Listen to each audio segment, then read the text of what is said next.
ഇന്ത്യയിൽ സ്വർണ്ണമൊഴുകുന്ന നദികളുണ്ടോ? ഉണ്ടെങ്കിൽ എവിടെയാണ് ഈ നദികൾ? ഉത്തരം കണ്ടെത്തിയിരിക്കുകയാണ് ഗവേഷകർ. ആർക്ക് വേണമെങ്കിലും ഈ നദികളിൽ നിന്നും സ്വർണം വാരിയെടുക്കാം. ലോകത്തെ തന്നെ ഏറ്റവും വിലയേറിയ ലോഹമാണ് സ്വർണം. ആഗോള പ്രാദേശിക വിപണികളിൽ സ്വർണ്ണവില ചരിത്രം തിരുത്തിക്കുറിച്ചുകൊണ്ട് തന്നെയാണ് മുന്നേറുന്നത്.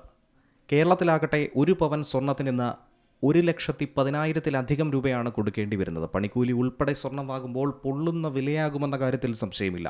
പശ്ചിമേഷ്യൻ സംഘർഷത്തിന്റെ ചുവട് പിടിച്ച് രാജ്യാന്തര വിപണികളിൽ സംഭവിക്കുന്ന ചലനങ്ങൾ തന്നെയാണ് കേരളത്തിലെയും വിലയെ സ്വാധീനിക്കുന്നത്. അതുകൊണ്ട് ഇനിയുള്ള ദിവസങ്ങളിൽ സ്വർണ്ണവില കൂടുമെന്ന കാര്യത്തിൽ സംശയമില്ല. യുദ്ധം ആരംഭിച്ച ശേഷവും വെടിനിർത്തലിന് ശേഷവും സ്വർണ്ണവില പിടിതരാതെ കയറിയിറങ്ങി നിൽക്കുന്നു. ഒരു പവൻ സ്വർണം വാങ്ങണമെങ്കിൽ പണിക്കൂലി അടക്കം 1.25 ലക്ഷത്തിന് മുകളിൽ നല്ലൊരു തുക തന്നെ ചിലവഴിക്കേണ്ടി വരും. സ്വർണം വില കൊടുത്ത് വാങ്ങുക ഏറെ ബുദ്ധിമുട്ടായി വന്നിരിക്കുന്ന ഈ സാഹചര്യത്തിൽ ഇതിനുള്ള മറ്റു പല മാർഗങ്ങളുമാണ് ഇപ്പോൾ ആളുകൾ തേടിക്കൊണ്ടിരിക്കുന്നത്. അതിനായി നദീതീരങ്ങളിലും മറ്റുമായി സ്വർണം തപ്പിയിറങ്ങുന്ന വാർത്തകളും ഈ അടുത്തായി പുറത്തു വരുന്നു. പ്രകൃതിദത്തമായ സ്വർണം ലഭിക്കുന്ന നിരവധി സ്ഥലങ്ങൾ നമ്മുടെ നാട്ടിലുണ്ട് എന്നുള്ളതാണ് ഇതിന് യാഥാർത്ഥ്യം. നമ്മുടെ നാട്ടിലെ ചില നദീതീരങ്ങളിൽ സ്വർണത്തിൻ്റെ സാന്നിധ്യം കണ്ടെത്തിയിട്ടുണ്ട് എന്നുള്ളത് ശാസ്ത്രീയമായി തന്നെ തെളിയിച്ചിട്ടുള്ളതാണ്. ധാതുക്കളാൽ സമ്പന്നമായ പാറകൾ നിന്നാണ് സ്വർണത്തിൻ്റെ നേർത്ത കണികകൾ ഈ നദികളിലേക്ക് എത്തുന്നത്. കാലക്രമേണ പ്രകൃതിദത്തമായ മണ്ണൊലിപ്പ് ഈ പാറകളെ ശിഥിലമാക്കുന്നു. സ്വർണത്തിൻ്റെ ചെറു കണികകൾ നദിയിലൂടെ ഒഴുകി വരുന്നു. അത് നദിയുടെ തീരങ്ങളിൽ നിക്ഷേപമായി മാറുന്നു. പണ്ടുകാലത്തൊക്കെ തന്നെ ഈ നദിക്കരകളിൽ താമസിച്ചിരുന്ന ആളുകൾ പരമ്പരാഗതമായ രീതിയിലൂടെ ഈ ചെറിയ അളവിലുള്ള സ്വർണത്തെ വേർതിരിച്ചെടുക്കാറുണ്ട്. ഈ സ്വർണം ശേഖരിച്ച് മാർക്കറ്റിൽ കച്ചവടം ചെയ്യാറായിട്ടുണ്ടായിരുന്നു. നദികളിൽ നിന്ന് ലഭിച്ചിരുന്ന സ്വർണം വളരെ ചെറിയൊരു അംശം മാത്രമാണ്. അതുകൊണ്ട് ഭീമമായ ഒരു വില ലഭിക്കില്ല എന്നുള്ളതും സത്യാവസ്ഥ തന്നെയാണ്. എന്നാൽ ഇന്ന് ചില പ്രദേശങ്ങളിൽ ഈ സ്വർണത്തിൻ്റെ അംശങ്ങൾ കണ്ടെത്താൻ കഴിയുന്നു എന്നുള്ളതാണ്. അതിൽ എടുത്തു പറയേണ്ടത് ഇന്ത്യയിൽ തന്നെ സ്വർണം ലഭിക്കുന്ന 3 പ്രധാന നദികൾ കൂടിയുണ്ട്.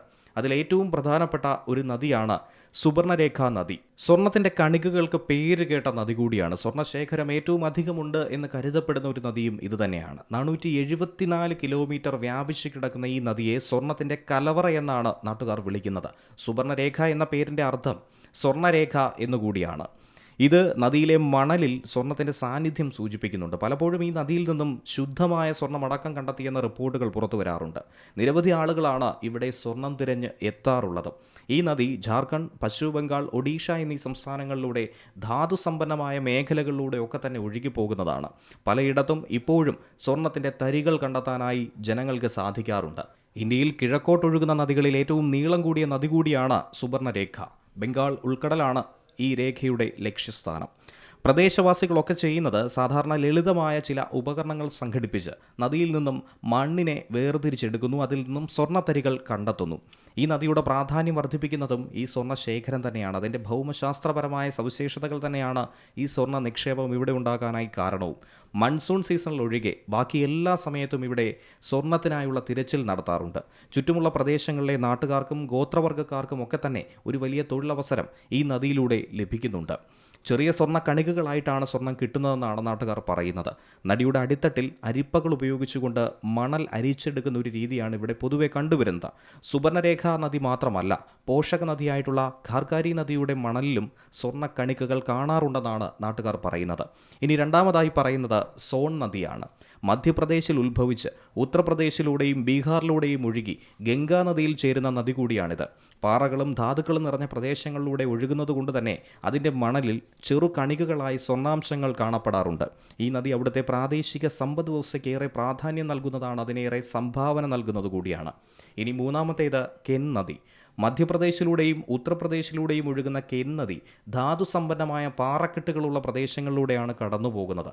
കാലക്രമേണയുള്ള പ്രകൃതിദത്തമായ അപക്ഷയം വഴി ചെറിയ സ്വർണ്ണ കണികകൾ നദിയിലെ അവസാദങ്ങളുമായി കലരുന്നു. ഈ നദി ചുറ്റുമുള്ള പ്രദേശങ്ങളിലെ കൃഷിക്കും വന്യജീവികൾക്കുമൊക്കെ ഏറെ പിന്തുണ നൽകുന്ന ഒന്നുകൂടിയാണ്. News desk C Malayalam news. ഏറ്റവും പുതിയ വാർത്തകളും വിശേഷങ്ങളും വിരൽത്തുമ്പിലറിയാൻ സി മലയാളം ന്യൂസ് എല്ലാ ഡിജിറ്റൽ പ്ലാറ്റ്ഫോമുകളിലും ലഭ്യം.